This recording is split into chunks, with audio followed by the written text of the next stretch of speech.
안녕하세요. 재개발, 재건축, 조합원의 교과서 제11편입니다. 오늘은 관리처분계획과 현금청산, 매도청구, 강제력의 법리에 대해 이야기하겠습니다. 이번 편의 목표는 4가지입니다. 첫째, 관리처분계획 인가가 왜 정비사업에서 사실상 끝판왕인지.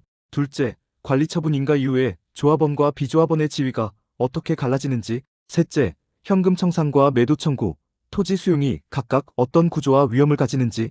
넷째, 판례가 어디까지를 허용하고 어디부터는 위법으로 보는지입니다. 이 4가지를 머릿속에 동시에 그릴 수 있으면 내 지분이 결국 몇 평으로 바뀌는지, 그리고 현금 청산이나 매도 청구 리스크가 얼마나 되는지도 훨씬 입체적으로 보일 것입니다. 제1장, 관리처분 계획, 권리를 다시 짜는 설계도입니다. 관리처분 계획은 한마디로 말해 정비구역 안에 흩어져 있는 종전의 토지와 건물 권리를 새 아파트와 상가, 그리고 현금 청산 권리로 다시 배분하는 설계도입니다. 종전자산 평가를 통해 기존 권리를 얼마로 볼지 정하고 종후자산, 그러니까 새로 지을 아파트와 상가의 분양가를 정한 다음 그 차액을 분담금이나 환급금 형태로 정리하는 작업입니다. 도시정비법은 이 관리처분 계획을 조합이 수립하고 관할 시장, 군수의 인가를 받도록 하고 있습니다. 여기서 중요한 점은 계획 자체는 조합 내부의 의사결정이지만 인가를 받는 순간 대외적으로는 강한 공권력이 붙는다는 점입니다. 그래서 관리처분 계획은 조합원 입장에서는 내 집이 몇 평짜리 새 아파트로 바뀌는지, 투자자 입장에서는 이 물건이 끝까지 아파트로 남는지, 아니면 중간에 현금 청산으로 떨어지는지를 가르는 기준선이라고 보시면 됩니다. 제2장, 관리처분 인가의 법적 성격과 효과입니다. 관리처분 인가의 법적 성격에 관해서 대법원은 일관되게 행정처분이라고 봅니다. 조합 내부의 단순한 의사결정이 아니라 행정청의 인가를 통해 토지와 건축물의 권리관계를 일괄적으로 재편하는 공권력 행사라는 뜻입니다. 이 인가가 떨어지는 순간부터는 종전 토지와 건물에 대한 사용, 수익, 처분의 자유가 원칙적으로 제한되고 새로 배정될 아파트와 상가, 그리고 현금 청산 금액에 대한 권리가 중심이 됩니다. 실무적으로는 이렇게 이해하시면 편합니다. 관리처분 인가 전에는 나는 낡은 다세대 한 채를 가진 소유자, 관리처분 인가 후에는 나는 새 아파트 한 채를 받을 예정인 분양권자이거나 아예 조합원이 아닌 현금 청산 채권자로 지위가 바뀐다. 그래서 관리처분 인가를 다투는 소송은 거의 항상 재산권 침해를 둘러싼 치열한 싸움이 됩니다. 분양 평형이 너무 작게 배정되었다. 분담금이 과도하다. 현금 청산이 부당하다. 이런 주장들이 모두 관리처분 인가의 위법 여부, 그리고 그 전제가 되는 평가와 배분 기준의 합리성으로 모여들게 됩니다. 제3장, 조합원과 비조합원, 관리처분 이후 지위의 갈림길입니다. 관리처분 계획이 인가되면 조합원과 비조합원의 지위는 크게 3갈래로 나뉩니다. 첫째, 종전 자산을 새 아파트나 상가로 분양받기로 한 조합원. 둘째, 분양 신청을 하지 않았거나 자격이 없어 현금 청산 대상이 된 사람. 셋째, 처음부터 조합에 가입하지 않은 비조합원인데 정비구역 안에 토지를 가지고 있는 사람입니다. 분양 신청을 하고 관리처분 계획에서 분양 대상자로 확정된 조합원은 종전 토지와 건물 소유권이 관리처분 인가 이후에는 새 아파트에 대한 권리와 분담금 납부 의무로 전환됩니다. 반대로 분양 신청을 하지 않았거나 지위 양도, 제한 위반 등으로 분양 자격을 잃은 사람은 현금 청산 대상자가 됩니다. 이 사람들은 관리처분 인가 이후 일정 시점이 지나면 조합원 지위를 상실하고 조합에 대해 보상금을 청구할 수 있는 채권자로 위치가 바뀝니다. 대법원은 현금 청산 대상자가 된 이후에는 원칙적으로 추가 분담금을 부담시키기 어렵다고 보면서 다만 정관이나 약정으로 미리 동의한 범위 내에서 이미 발생해 있는 사업비를 정산할 수 있을 뿐이라고 판시한 바 있습니다. 이 말은 현금 청산자로 떨어지는 순간 조합 입장에서는 그 사람을 더 이상 동원해서 추가 사업비를 걷기 힘들고 현금 청산액 산정과 지급이 핵심 쟁점이 된다는 뜻입니다. 제4장, 현금 청산, 누가 대상이 되고 어떻게 진행되는가입니다. 현금 청산 대상자는 보통 4가지 부류로 나뉩니다. 첫째, 분양 신청 기간 안에 신청을 하지 않은 사람.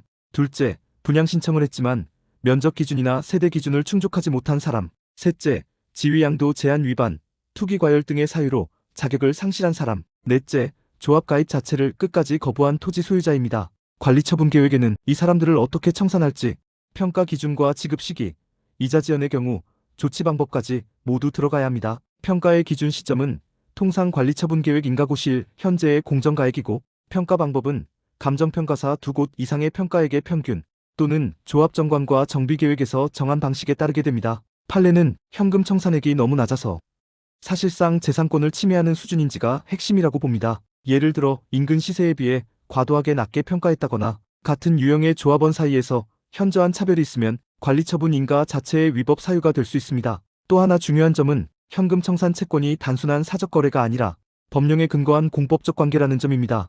그래서 소멸시효나 지연이자 강제 집행 가능 여부도 일반 매매 대금 채권과는 논리가 조금 다를 수 있습니다.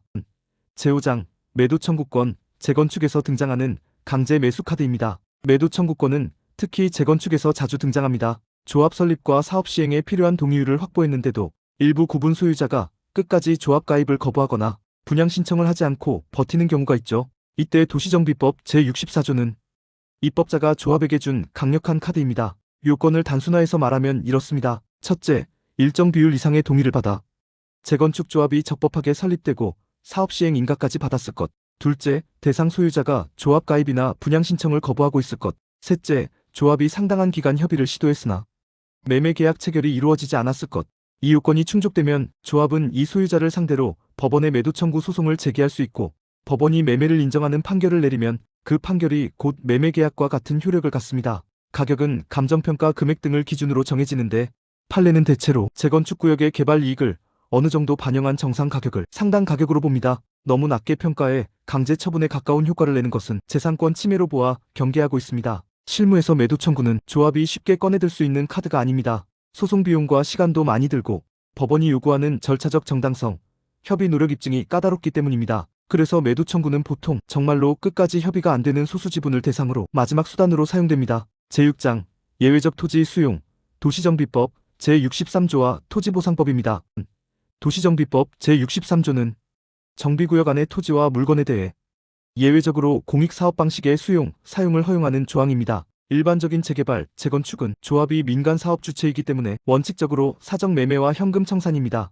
그런데 노후 불량 건축물이 너무 많거나 공공성이 강한 기반시설이 필요한 사업의 경우에는 공익사업과 유사한 방식으로 토지보상법을 준용한 수용을 허용하는 것입니다. 이때 보상 기준은 토지보상법상 공익사업과 동일한 수준이 객관적, 시장 가격을 기준으로 합니다. 다만 실제로 제63조 수용이 이루어지는 사업은 재개발 중에서도 공공참여 비율이 높은 사업이 많고 민간 단독 사업에서는 여전히 매도 청구나 협의 매수가 중심입니다. 정리하면 현금 청산은 조합과의 관계에서 나가는 사람에 대한 정산, 매도 청구는 조합 가입을 거부하는 사람을 상대로 하는 강제 매수, 토지 수용은 공익사업 방식으로 토지보상법을 끌어오는 예외수단, 이렇게 층위가 나뉜다고 보시면 됩니다.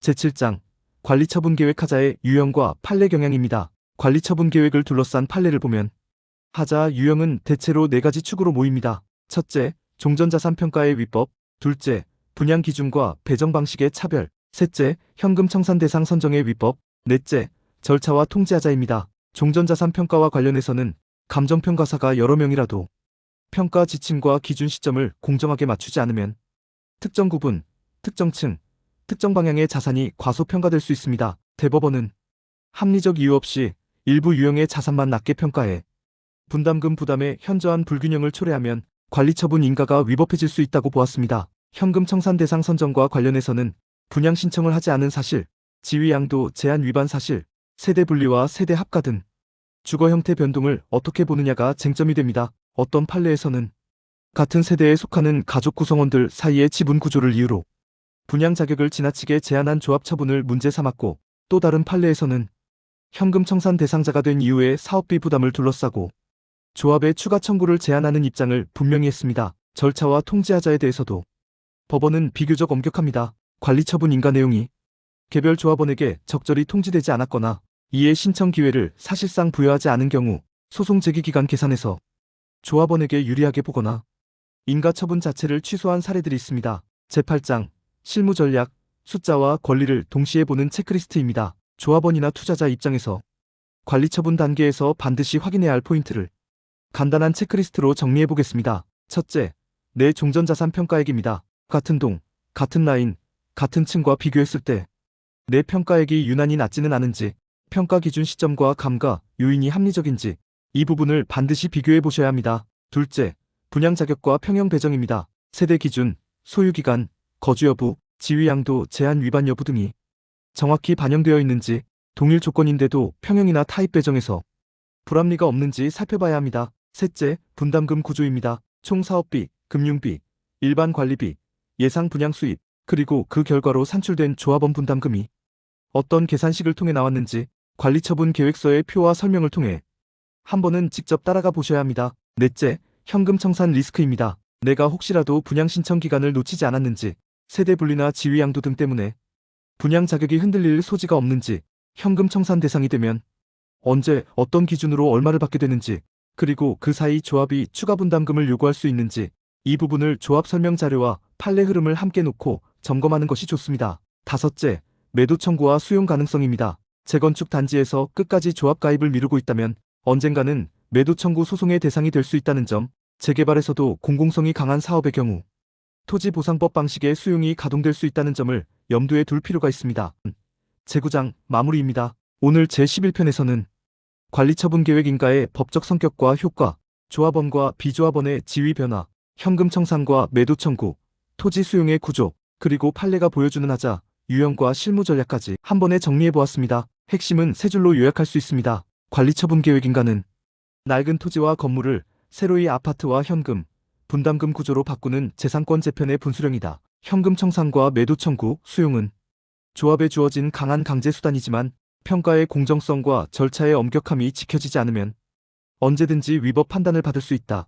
따라서 조합원과 투자자는 종전자산 평가표, 분양 배정표, 분담금 산정표, 현금 청산 기준과 매도 청구, 수용 가능성까지 처음부터 끝까지 숫자와 권리를 함께 보아야 한다. 다음 편에서는 이 구조를 바탕으로 실제 분양 신청과 분양 자격, 분양가 구조가 각 조합원에게 어떻게 적용되는지, 내 지분이 최종적으로 몇 평짜리 새 집으로 바뀌는지를 숫자로 풀어보겠습니다. 지금까지 재개발, 재건축, 조합원의 교과서 제11편 관리처분 계획과 현금 청산, 매도 청구, 강제력의 법리 편이었습니다. 다음 편에서 이어가겠습니다.